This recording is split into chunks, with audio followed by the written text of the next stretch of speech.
Imagine Ebola and AIDS are man-made. Is that a question or a statement? Is it correct? Or is this just one of those far-out right-wing or left-wing conspiracies? Well, today's guest is Dr. Leonard Horowitz. Hi, John. It's nice to have you on the show. And we're going to discuss, I guess, today whether there is some legitimacy to this or whether this is somewhat of the fairy tale range of some type of CIA conspiracy for the X-Files. Right. I'm a major cult leader right now for the mad people who believe the AIDS epidemic is man-made. Correct, exactly. Now, what I'd like to address first is, could you give us some of your background on how you got into this? Because, of course, you didn't start off believing or finding that this was a possibility of being man-made. You started as a researcher, right, a medical researcher, I'm correct? Exactly. Okay. How I began investigating the origins of AIDS and Ebola was by way of the Florida dental AIDS tragedy. You remember the case of the Florida dentist that infected his patients with the AIDS virus. Well, I became the chief investigator of the murder theory in that case. And I published 3 scientific reports after studying that case for 3 years.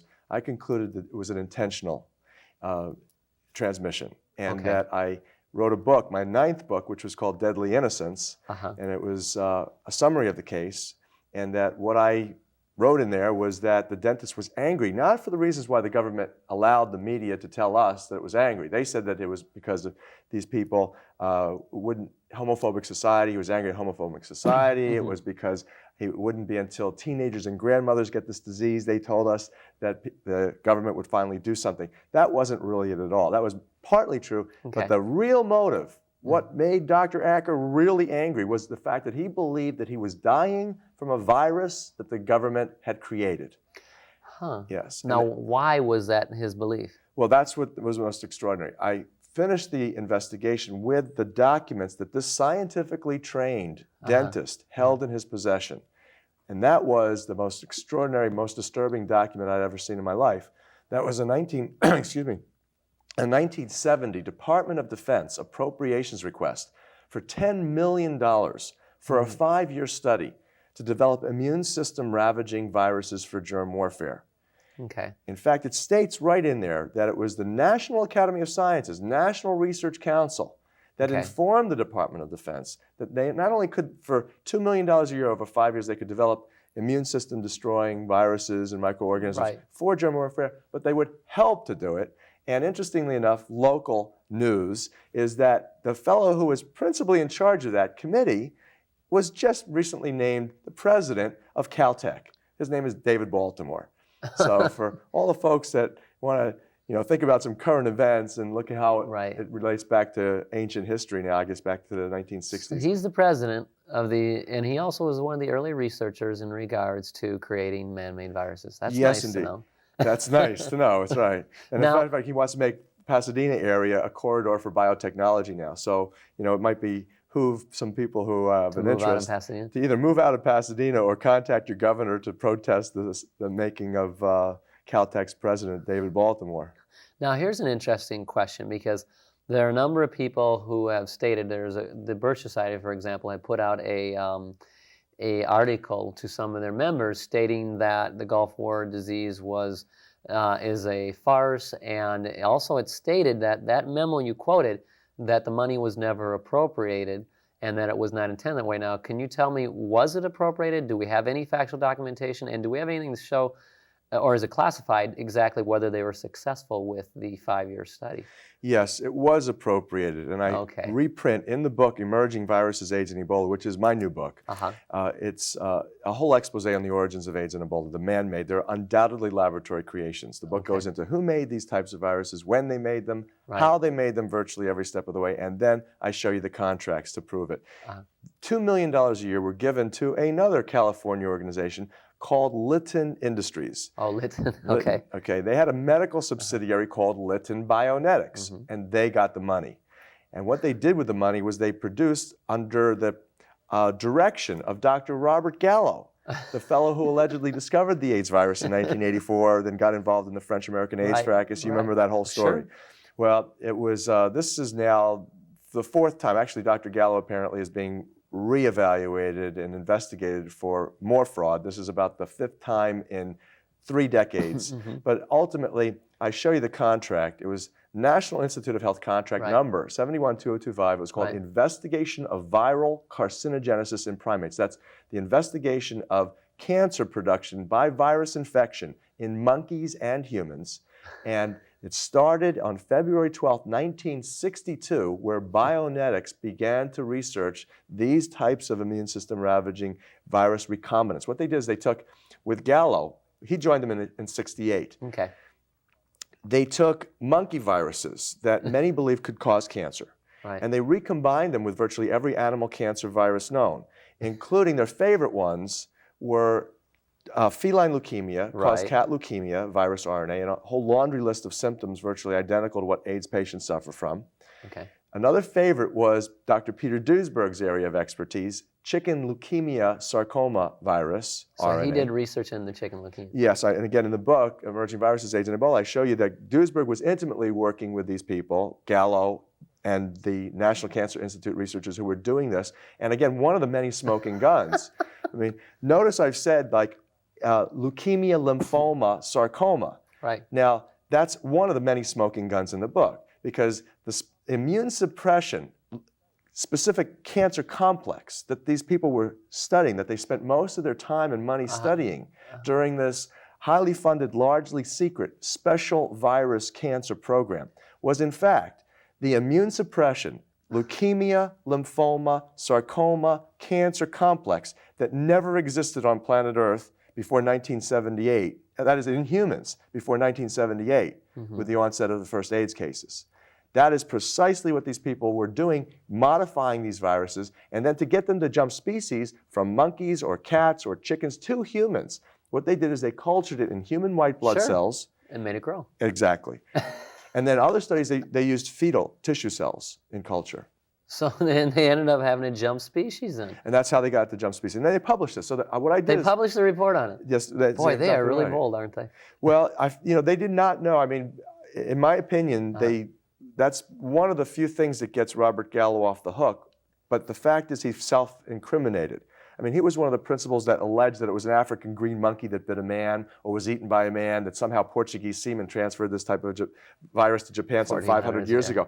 I mean, all of this, and then I show you all of the subsequent alleged bona fide research in this area and comments are a cover-up, and that therefore they have self-incriminated. And I show you the documents wherein they have obviously self-incriminated. Like Duisberg's doing work in regard to this field. So when he makes the thesis, or of course there's several books written with him, and Rapport's written one who I respect, but he's also in that camp somewhat, and so is Dr. Yamyanis, who's very expert in fluoride. However, they all quote much of what Duisberg says, that the virus existed prior to the 1970s or 1960s. No evidence, documented, scientifically confirmed evidence to say that. And they said they found certain, and I'll get into certain autopsies they performed where they said they supposedly found an HIV strand of virus, and that they found, now I think if I'm correct, they may have said AIDS and not HIV, because AIDS could have existed before that time, because isn't that just a syndrome? Just like chronic fatigue. So someone could have AIDS, acquire immune deficiency syndrome, but not have a virus because their immune system's depressed. That's a possibility. Right, but we're talking about an actual infective agent now. That so there's causes this, right. HIV documented cases that you know of prior to that time, because that's their whole contention. There are documented cases. There are not. It's been scientifically confirmed. In fact, the definitive textbook in the whole field is by Jay Levy, and the section on this, the evolution of these types of viruses, is by the world's top researcher. His name is Gerald Myers, top government analyst, an analyst of DNA sequencing from Los Alamos. And he says very clearly, the first isolated strain of HIV is 1976. And his thesis is that by 1975, you had what he called the Big Bang. Several different subtypes of AIDS around the planet. And all the other ones, the earlier ones, there's only one outstanding that I reconcile in my book, Emerging Viruses, AIDS, and Ebola, is the 1968 case of Robert R., who was the black teenager from St. Louis who died of AIDS-like symptoms. But when they did an analysis, and I spoke to the authors of this report, it was an AIDS-like virus. It wasn't HIV. Oh, so it wasn't HIV strain. It was a progenitor, a relative, an earlier relative, very clearly. And what I show you is that's precisely what was going on at the time. I take the development of these types of progenitors back to 1965, and I show you how the vaccine that most plausibly brought AIDS to the world was the 1974 experimental hepatitis B vaccine that Saul Krugman began in 1965 to do pilot studies to begin to develop. And they started by inoculating Willowbrook State School mentally retarded children with hepatitis B viruses as early as 1965. And then subsequently, after 5 years in 1970, they turned this project over to Maurice Hilleman, who President Clinton has just awarded the Sabin Medal of Honor for his service to American military and medicine. And you better believe it's intelligence service as well. I was going to say the same thing. Yeah, that's right.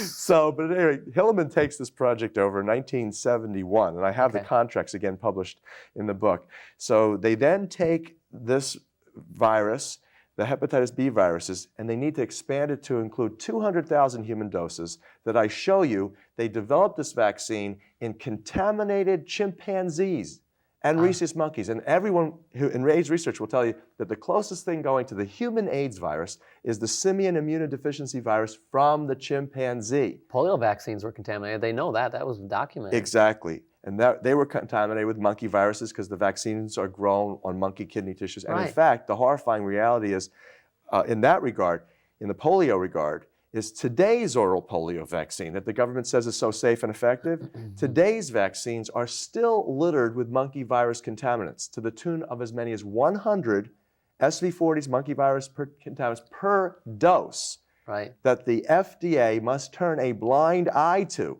because their hands are tied by proprietary laws and non-disclosure agreements placed upon them by the pharmaceutical industry. So they can't look into the virus, the vaccine. Exactly. They're so muzzled by the drug makers that they can't even tell health scientists what the true risks of these vaccines are. Well, they know that every single case of polio since 1977, this is U.S. News and Weekly Report, is also in JAMA, has been caused by the polio vaccine. That's documented. For 17 years. Salk said that in a court trial. Jonas Salk. He said because the live virus is causing every case of polio. Exactly. So you're right. We're talking about that. Now, getting back to Duisburg again, I guess because there's so many people that are believing the fundamental belief that HIV does not cause AIDS. This is a mass mean of gathering a lot of money from people taking AZT. Therefore, it's a fraud. These things are not what's causing people to die. It's actual drugs and so forth. Right. But my contention and what I'm understanding is that that's not the whole picture. AZT may be something that will cause early death, but the HIV virus is a reality then as far as being a factor. Absolutely. And again, in the book Emerging Viruses, AIDS and Ebola, I show you not only Duisburg's contracts, what Gallo and Bionetics researchers were doing in monkeys, Duisburg was doing in chickens. So he knew. Under the same special project. Not only that, I show you a conversation between Duisburg and Gallo, wherein Gallo basically asked the same question to Duisburg in the early 1970s. He says, Peter, you know, if we take these type C type cancer viruses, which are RNA retroviruses, okay, just like the AIDS virus, and AIDS virus goes through what's called a type C morphogenesis, a developmental stage, just like these viruses that they were using. And he says to Duisburg, do you think we can get these to cause cancer? Do you think these would cause cancer in humans? Duisburg says, quote, that's absolutely right, end quote. Now he says it doesn't cause cancer. Since 1980, 87, 88, he starts going off. Now, I explain this. Okay. It's standard disinformation. Okay. In my opinion, Duisburg is a disinformation artist. Right. Everybody who says, oh, the poor guy is starving to death, you know, they've been ostracized by the medical and scientific community. Well, my answer to that is, have you ever been to Peter Duisburg's house? Have you ever seen his bank accounts? How do you know that for sure? I don't know that. You don't know that. Right. And the bottom line is, what he's doing is absolutely consistent with counterintelligence propaganda and follows the Hegelian manner, which is standard. It's where you present a thesis, you follow with an antithesis, and you have what's called synthesis. Correct. Gallo presents the thesis, HIV is the only thing that causes AIDS, lifestyle risks, drug use, nothing else. Get the virus, you're dead. That's the thesis. That's not right either. Duisburg says antithesis. No, the virus has nothing to do with HIV. It's lifestyle risks. It's anal sex. It's amyl nitrate. It's AZT, DDI, 3DC. Malnutrition. Malnutrition, exactly. So that is true. It's 80% true. But here's what Duisberg doesn't tell you. Mm. And as a result of the thesis antithesis, you get what's called synthesis. You get mass confusion. People have no idea what to believe. The debate argument continues. Correct. People lose patience. They tune out. They get tired. Right. And the government keeps doing this. Perpetrates this hoax. And the AIDS industry continues. Now, here is what Duisberg is not telling you. Uh-huh. And Gallo won't talk about it either. You see, as that virus buds off the cell, the T cells, it takes with it a little piece of the cell protein. So now you have what's called an antigenic complex. That's a foreign complex composed of a virus particle with a cell protein that now the body, the immune system, recognizes as foreign. And so the antibody response that Duisberg and all of his followers say is, quote, protective antibodies or neutralizing antibodies are anything but. They are actually part of an autoimmune disease that reduces the immunity, leaves people susceptible to the opportunistic infections as well as the cancers. I see. And it is specifically the leukemia, lymphoma, sarcoma, cancers that this type of virus creates, exactly like the viruses that they were creating in their labs between 1967, 68, 69, 70, 71. Now, has Duisberg ever been asked about this, I guess you'd say up front in any type of meeting, since obviously this is common knowledge now, and have you tried to talk to him personally, I guess? Well, A, it's not common knowledge. B, I'm not interested in calling Duisberg. I'm happy to debate him, but I will debate him. I will debate Gallo. I've challenged Duisberg, Gallo, the Centers for Disease Control director is David Satcher, who invited me down recently to the CDC. Good. Oh, I refuse to go unless he pays more than lip service to the issues, and I've told him that. Right. Basically, the CDC actually, as well as the FDA and Merck Sharp and Dohme, together, were intimately involved in developing that vaccine that most plausibly brought AIDS to the world, that 1974 experimental hepatitis B vaccine, which I didn't tell you. Besides Willowbrook State School mentally retarded children, they used gay men in New York City and blacks in Central Africa. And Los Angeles, wasn't there the pilot study in San Francisco? It came a little later. A little later, See, 2 that years. yeah, that's exactly right. 76, 77, then they started in Who was that guy in charge of the New 78. York blood bank? Smooznoff or something that was in... Shmunis, yes. Shmunis. Yeah, he was just brought in, wasn't he? Yeah, there is a story about Shmunis. He plays a role in the later hepatitis B studies. Right. But really, I think he was kind of a character that people, again, disinformation, wanted to pin the blame. And he's not really to have the blame pinned on him. He was a player, but he wasn't the major player. But didn't they do that study? That's what I'm understanding, is that they only had promiscuous male homosexuals. Now, that's what's odd. It's like having the women for these vaccines down in these Central American countries, that one vaccine where they're doing multiple tetanus shots.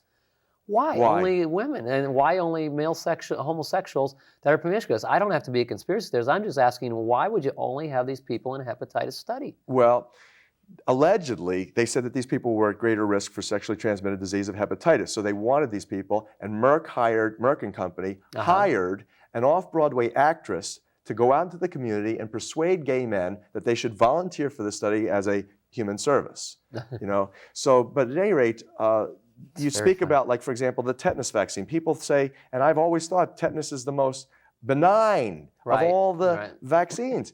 Not so anymore. You talk about multiple tetanus injections to women. Well, it just came out a couple years ago, research showing that hundreds of thousands of women in the third world, as well as even here in the United States, apparently, were given a tetanus vaccine that contained a hormone called HCG, which caused then the women to become sterile because the body mounted an immune response to their natural HCG, human chorionogonadotrophic hormone, so that when the egg got fertilized, it could not implant into the uterine wall, it could not develop a placenta, and the fetus would die. It's like being attacked by its own body. That's exactly right. So why? The question becomes, how did a female human hormone get into a tetanus vaccine other than by intent?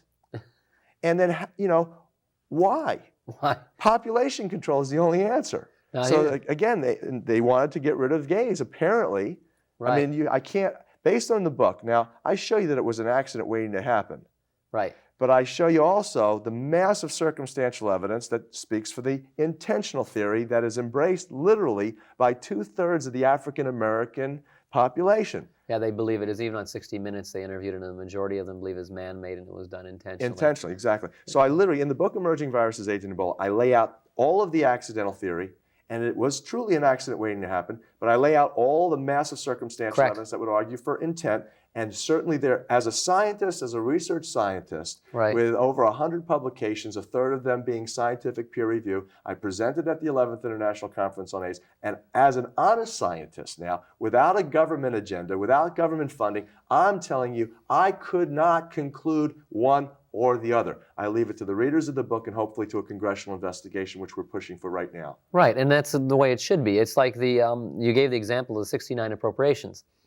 I had myself personally talked to one of the gentlemen who was espousing the Duisburg theory and who was injecting himself with the HIV. I can't remember his name. You may know the gentleman who was doing this around the country. Yes, I remember him. Wilner, he died recently of a heart attack. Yeah, well, and I don't know if it's related or not. I won't make the assumption. It could be. However, Wilner, after the conference, I asked him, I said, regardless of whether HIV was created or not, I'd like to know, don't you feel it is important to know what was done in that appropriation, whether it was appropriated, and whether or not they were successful? Because if they didn't create HIV, what did they create? And don't you think we should have knowledge of that? And that's important. And he became somewhat irate and just said, HIV wasn't man-made. I said, that's not what I asked. And so basically, I really got the impression he didn't want to discuss it. And I thought that was sad, because I'm saying, even if you don't believe it, why don't we find out what has been done and has been classified, so we know whether or not they have been successful? We don't need the conspiracy theories. It's already enough out there for us to ask questions. Yeah. Now, what about Kissinger? You said there was a certain memorandum or something that was put out which specifically asked for the idea of depopulation because of overpopulation of the world. You want to elaborate maybe? Sure, I'll be happy to. But one following comment on your Sure. statement, which is really very, very accurate. Again, for political action in this area, I would urge people to get in touch with Maxine Waters. I would push it to the highest levels of your state government, the governor's office, bringing David Baltimore in front of a congressional inquiry without a Rockefeller sitting at the top, as I'm going to mention the role of Kissinger-Rockefeller in all of this. I would basically say Gallo should be brought in front of this committee. David Baltimore should be in front of there. Unfortunately, Colby, now deceased, who was very intimately connected with this CIA project, MK Naomi. All of this was done under the top secret CIA's project called MK Naomi. I've heard of the name. Okay. Anyway, so folks out there, this is your opportunity to make a difference. I mean, literally, what you need to do is make sure that a congressional investigation happens. And we're also pushing for an independent scientific investigation currently. We're in contact with CDC officials in the process of doing that right now. Good. But today, getting back to your question, what about Kissinger's role? Right. Undoubtedly. See, this is where the center third of the book, Emerging Viruses, AIDS, and Ebola, goes into, is the social political background. No epidemic in the history of the planet has not been associated with some major uprising in social political, change. Correct, okay. And so what happened around 1968, 69, 70, that all of a sudden in the early 70s prompted this virus research, this virus development and testing, and then the contaminated vaccines as a result? Right. Well, it was very clear. I show you that this Department of Defense appropriations was most plausibly the outcome of Henry Kissinger's order to Melvin Laird. In 1968, when Kissinger took over as National Security Advisor under Richard Nixon, he almost immediately ordered Melvin Laird to do a reassessment of America's biological weapons capabilities. He was looking for alternatives to nuclear weapons. And the documentation in the Frank Church congressional inquiry into this whole illegal operations of the CIA, the storage of bioweapons, they incriminated Kissinger. The buck stopped, in other words, with Kissinger. Kissinger, in fact, it was testified by Richard Helms and Colby. It was expected that the CIA would be prepared for using these viruses as biological weapons in the quote-unquote gray areas of operation wherein, and quote, wherein they did not want the hand of America to show. And that area, again, interestingly enough, was Zaire, Angola, which is where Kissinger established the next great stand against world communism.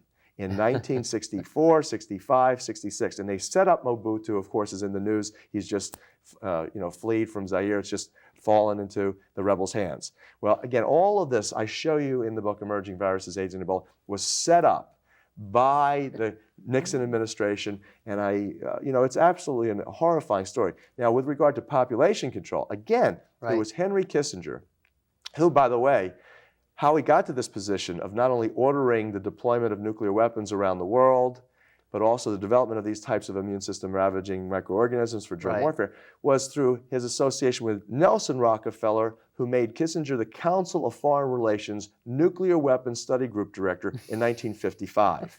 Okay, right. So this is how it all fits in. Now, of course, the Rockefellers' connections to the cancer industry, they started the cancer industry. They basically funded the American Cancer Institute. They created the eugenics movement, which is the racial differences, that led to the racial hygiene laws in the United States. And then, of course, the Hitlers. Rockefellers funded Hitler's rise. Right. Rockefellers funded the commission reports that stated that only pharmaceutical medicine was to be allowed in the United States, the Flexner Report. And so, all of this I go into detail and show you that the Rockefeller-led military medical industrial complex now is a very frightening reality, and that Kissinger in 1971 penned the National Security Memorandum 200, wherein he stated for the first time that third world populations are the #1 risk to the United States national security interests. And they must be reduced. And specifically, the nations that he stated needed to be targeted for population reduction are among the highest nations of HIV/AIDS today. Isn't that something? Now, right now in this taping, we're right at the end, so I want to continue in part 2, so I want to thank you. Well, my pleasure, John. Thanks for inviting me. I Great. look forward to the second part. Sure, this will be excellent. So, it's been Imagine, AIDS and Ebola are man-made. Now, before you make your own opinion on whether you think this is a conspiracy or not, I advise you, please get the book that Dr. Horowitz has written, because once you read the research, it all is put in there, and I bought it myself because I wanted to get information and learn and see the documentation and so forth. And all the documentation is there, and down at the library you can find much of it yourself. So please do that first, and then make up your opinion, and then take action so something can be done. Thank you. This has been Imagine.